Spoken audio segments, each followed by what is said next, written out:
നല്ല പകൽ സമയത്തിനായി ഞാൻ ദൈവത്തെ സ്തുതിക്കുന്നു. ഹബക്കുക്കിൻ്റെ പ്രവചനം 3-ാം അധ്യായം 17-18 നാം വായിക്കുന്നു. അത്തിവൃക്ഷം തളർക്കുകയില്ല, മുന്തിരിവള്ളി അതിൻ്റെ അനുഭവം തരത്തില്ല, ഒലിവുമരം അതിൻ്റെ പ്രയത്നം നിഷ്ഫലമായി തീരും, തൊഴുത്തുകളിൽ ആടുകൾ നശിച്ചു പോകും, ഗോശാലകളിൽ കന്നുകാലികൾ ഉണ്ടാകുകയില്ല, നിലം അതിൻ്റെ ഫലം തരുകയില്ല. ഇതെന്ത് തന്നെ ആയിരുന്നാലും 18 വായിക്കുന്നു, ഞാൻ യഹോവയിൽ ആനന്ദിക്കും, ഞാൻ എൻ്റെ ദൈവത്തിൽ ആനന്ദിക്കും.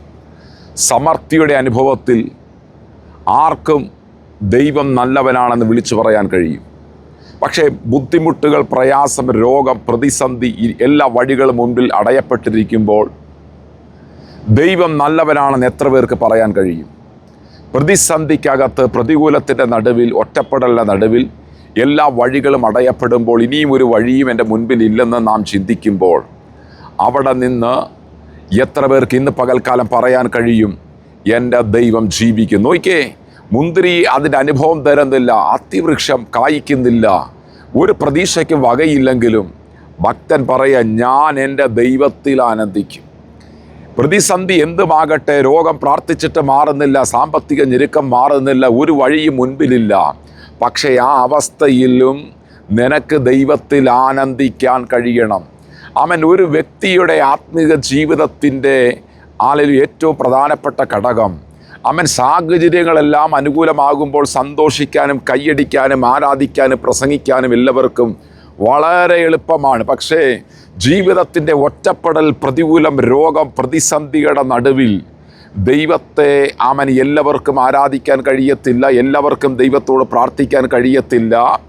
എന്നാൽ ഒരു ഭക്തനെ സംബന്ധിച്ച് ആ പ്രതികൂലത്തിൻ്റെ നടുവിലും അവൻ ആനന്ദിക്കും. അതുകൊണ്ട് ആ പത്രോസ് 4 ചേവകന്മാരുടെ നടുവിൽ ചങ്ങലകളാൽ ബന്ധിക്കപ്പെട്ട് തടവറയിൽ കിടക്കുമ്പോഴും സുഖകരമായി കിടന്നുറങ്ങിയതിൻ്റെ കാര്യം എന്താണെന്നറിയാമോ?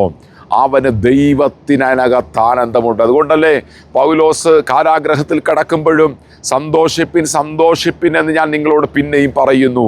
ഈ പകൽക്കാലം നിങ്ങളെ വേദനിപ്പിക്കുന്ന, നിങ്ങൾ ആയിരിക്കുന്ന അവസ്ഥ എന്തുമാകട്ടെ, പ്രതീക്ഷിക്കുന്നത് പോലെ കാര്യങ്ങൾ നടക്കുന്നില്ല, പ്രാർത്ഥനയിൽ മറുപടിയില്ല, നിങ്ങൾ ക്ഷീണിച്ചു പോകരുത്, നിങ്ങൾ തളർന്നു പോകരുത്. ആ പ്രതിസന്ധിക്കകത്ത് നിങ്ങൾക്ക് ആനന്ദിക്കാൻ കഴിയണം. വർഷങ്ങളായി ഒരുപക്ഷെ പ്രാർത്ഥിച്ചിട്ട് മറുപടി കാണത്തില്ല, എല്ലാ വഴികളും അടഞ്ഞു കാണാം, രോഗം മാറുന്നില്ല. ആമൻ. എന്നാൽ അതിനകത്ത് നിങ്ങൾക്ക് ആനന്ദിക്കാൻ കഴിയണം. ആമൻ. പ്രവാചകനായ എസ്കേലിനെ അസ്ഥികളുടെ താഴ്വരയിൽ കൊണ്ടുപോയി. ദൈവം പറഞ്ഞു, ഈ അസ്ഥികൾ ജീവിക്കുമോ? പ്രവാചകൻ പറയുക, കർത്താവേ നീ അറിയുന്നു. അവൻ പറഞ്ഞുകൊണ്ടിരിക്കുമ്പോൾ തന്നെ, അവൻ പ്രവചിച്ചു കൊണ്ടിരിക്കുമ്പോൾ തന്നെ ഒരു കാറ്റടിച്ചു.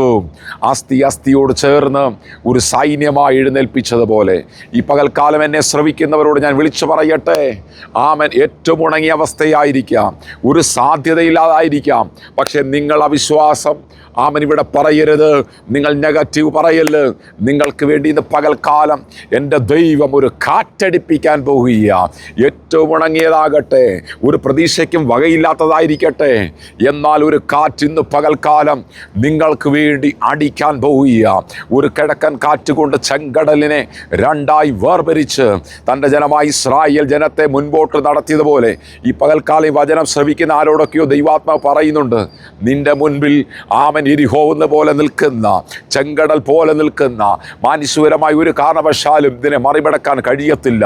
പക്ഷേ എരിഹോവിനെ തകർത്തതുപോലെ, ചെങ്കടലിനെ വേർതിരിച്ചതുപോലെ ചില വഴികൾ നിനക്ക് വേണ്ടി ഇന്ന് പകൽ ദൈവം തുറക്കാൻ പോവുക. ഈ വചനങ്ങളാൽ ദൈവം നിങ്ങളെ ധാരാളമായി അനുഗ്രഹിക്കട്ടെ. ആമേൻ.